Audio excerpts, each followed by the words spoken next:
Welcome to Upticks. I'm Jake Falcon. And I'm Corey Bittner. We're the founders of Falcon Wealth Advisors and your co-host for Upticks. And I'm Jesse Wilkins, the investment analyst at Falcon Wealth Advisors. And today we're going to talk about bunching and I'm going to give a little bit of a market update.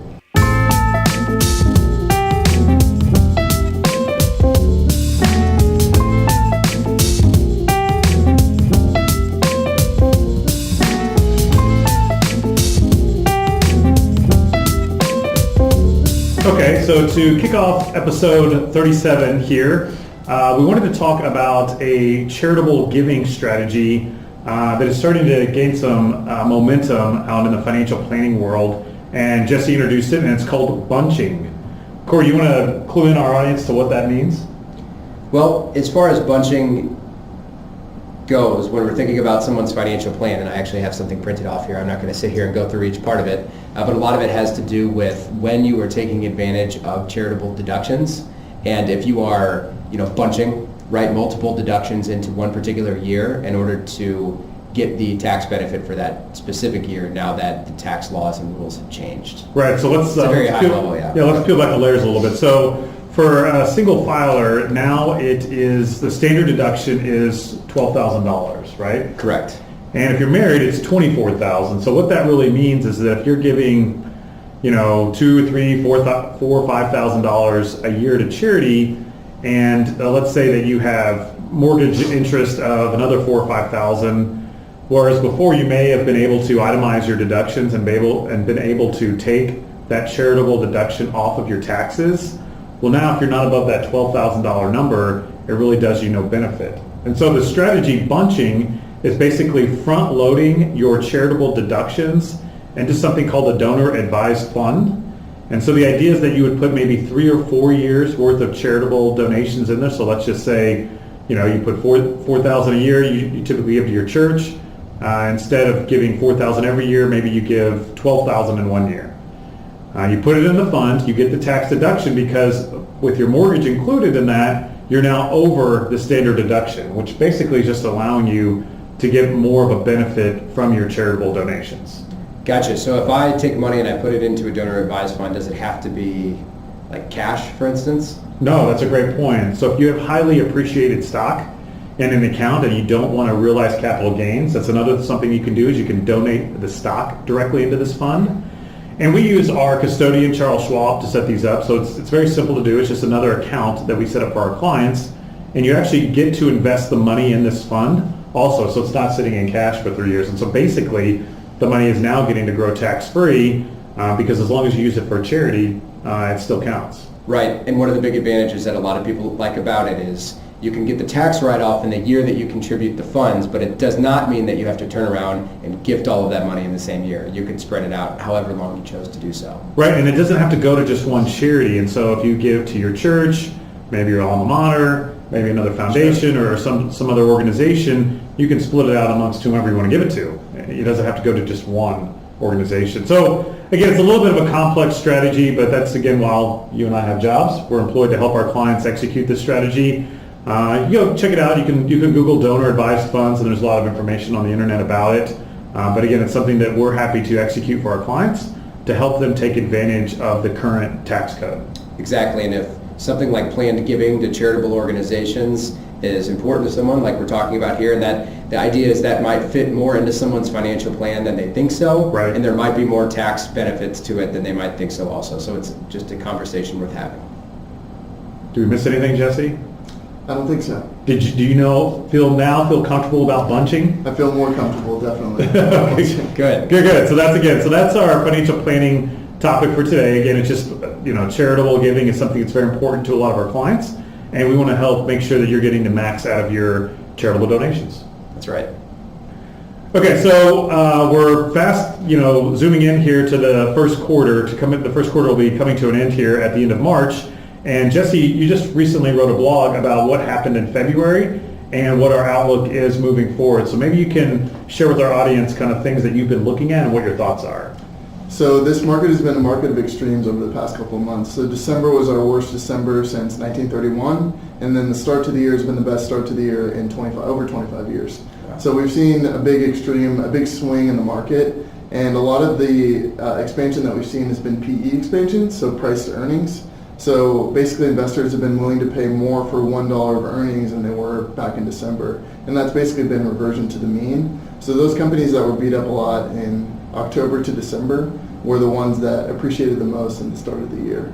So the first month of the year we saw an 8% appreciation in the S&P, and then in February we saw 3% appreciation in Wow. the S&P. So it's been a blistering start to the year, and that's kind of consolidated over the past couple of weeks. At the beginning of March, we've seen a little bit of downturn in the market, and I think there's two possible outcomes of where this is going to go. There's either going to be a retest of the lows, or we're just going to have a little bit of market consolidation as we kind of figure out where we are and find our level.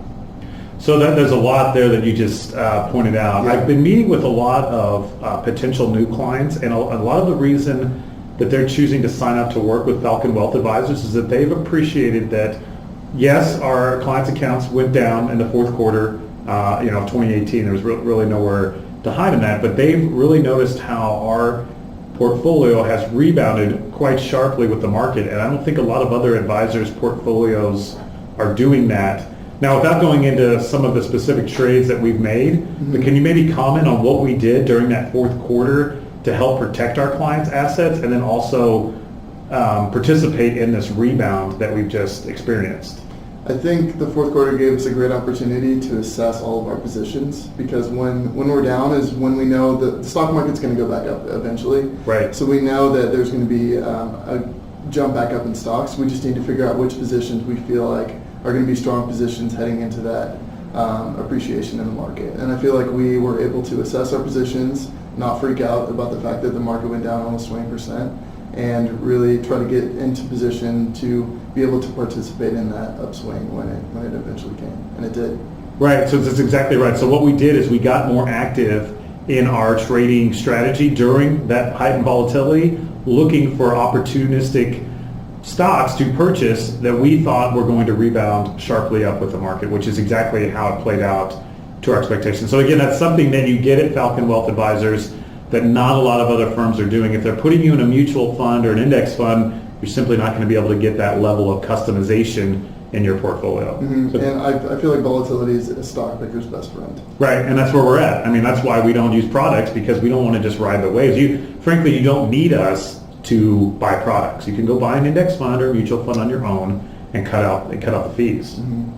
Now, so you talked about, okay, so we think there's going to be a reversion back to the mean, right? 11% in a couple months is an enormous return. I mean, you annualize that, you're saying that the market's going to go up over 60% this year. That's Right. not going to typically happen. So should our clients be cashing everything out and just sitting on the sidelines? Or what is our best advice as far as, if we feel like the market is a little overpriced, we feel like it may revert back, what should we be doing then, or what are we doing? I feel like we're kind of in wait and see mode right now, because like I said, there's two ways this could go. We could either retest those lows we saw in December, or this could just be market consolidation. And there's still a lot of things out in the market that we can change where we're going to go. So there's the China trade deal, there's the way the Fed's reacting. The ECB, the European Central Bank, just announced stimulus, so they're going to monetary stimulus, so they're going to be lowering rates rather than raising them, which is a big deal for markets. It's showing not only that growth is slowing down, but also that the banks are reacting to that. So we're going to hope for a soft landing, which is basically the recession wouldn't hit as hard as it typically would, just because the monetary policy is put in place to kind of cushion us from that. So there's a lot of other things out in the market that could decide where we go from here, but again, we're in wait and see mode.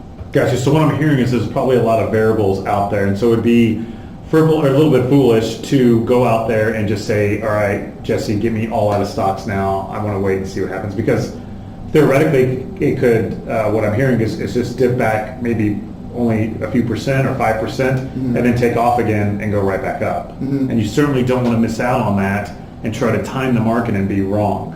Right, and so this past week was the 10th anniversary of the bull market. So Wow. from where we started in 2008, 2009 to now, we've come up over 300%. So Yeah, that's right. It bottomed in March of 09. right. That's So if when- you sold at the bottom, then you miss out on 300% of upside. Right. So that's what you can miss out on if you take all your money out of stocks right now. So I know we're doing some research, right, on a couple of stocks. So again, we're remaining active in our portfolio, you would say. We've also implemented some covered calls. I think it's a great time to be selling options right now. And why don't you talk with our audience a little bit about bonds and how they will help dampen volatility in this type of environment? Right, so bonds aren't as volatile as stocks are. And the reason why we have the bond portion of the portfolio is so that we can protect on the downside when stocks aren't appreciating as much as they have been.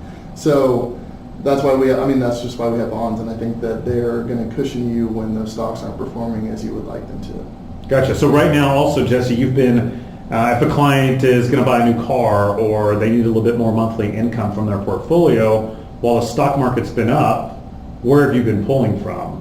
So we've been pulling mostly from stocks because we're trying to sell that appreciation that we're getting. So if I have to sell out of a client's portfolio to raise cash for a monthly distribution, we'll be pulling from the stocks that have appreciated over 10% this year. Right, and then so again, if we do have a retest of the lows in December, then what will we do? We'll start selling from the bonds. Exactly. Rather than the stocks. Right, so that's the juggling factor, and that's the reason that Corey and I, we've spent the majority of our careers studying retirement planning because we want to be able to pick and choose from which asset class that when we need that distribution for our clients to pull from. So, the idea is that the takeaway is that, look, if you're retired, volatility obviously is something that can cause a lot of nervousness or uneasiness. At Falcon Wealth Advisors, with our clients, we have, the bonds for growth and the stocks for safety. So when we get higher growth, we pull from the stocks. When we get lower growth or even negative returns, we've got that bond bucket there to protect our clients and help them take distributions when they need it. Did I miss anything, Corey? I don't think so. I think that pretty well covers it, and that is also why our clients that are retired, to your point, that are taking distributions from their account every month, don't need to worry about what's happening day after day, week after week, even month over month in the market, because we've made sure that they're set up properly with money set aside. Right, and I know you and Jesse have a friendly gentleman's, I don't know if you want to call it a wager on the market, right? Why don't you guys share with the audience that? I'm curious as to what you guys are thinking. Sure. So I'll start, Jesse. I don't remember where the market was trading in January, but Jesse and I had a friendly wager amongst each other that if I was right, Jesse's going to buy me lunch or vice versa. And I stated at that point in time that I believed at some point in 2019 the market would trade 10% higher from where it was trading that day. Do you guys have it written down? Do we know? We do. I have an alert set up in FactSet that says Jesse owes you lunch. So when the market hits that, we will all know. Now, I do know the level was 29.45 on the S&P, I believe was the number, which is about 200 points away from where it's trading today. Do you know where? I guess we could do the quick math on that, but Jesse, yeah, go ahead. I think the market's at about 27.50 right now. Yeah. So it's like 200 points, like you said, and it's gone down. I feel like it's gone down a little bit since we've made that bet, or that gentleman's win. So you were arguing no, it's not going to blow through that and be another 20% year or whatever Corey was I just suggesting. didn't see 2019 as a 20% year. I'm not saying that stocks are going to go down or negative, but I just don't see that 20% growth in a year for 2019. Now, what's fun about this internally with our team is that both of them know, again, this is not what we're doing with clients' capital. It's more of a friendly, funny wager because we all agree, and correct me if I'm wrong, but it's a fool's game to try to predict the market. I mean, that's not what we're suggesting here, and that's just, we're watching it every day as is. So it's kind of like something fun to talk about and look at. But I have no idea which one of you is going to be right. And the good news is for our clients, it really doesn't matter. And that's again why we have stocks and bonds,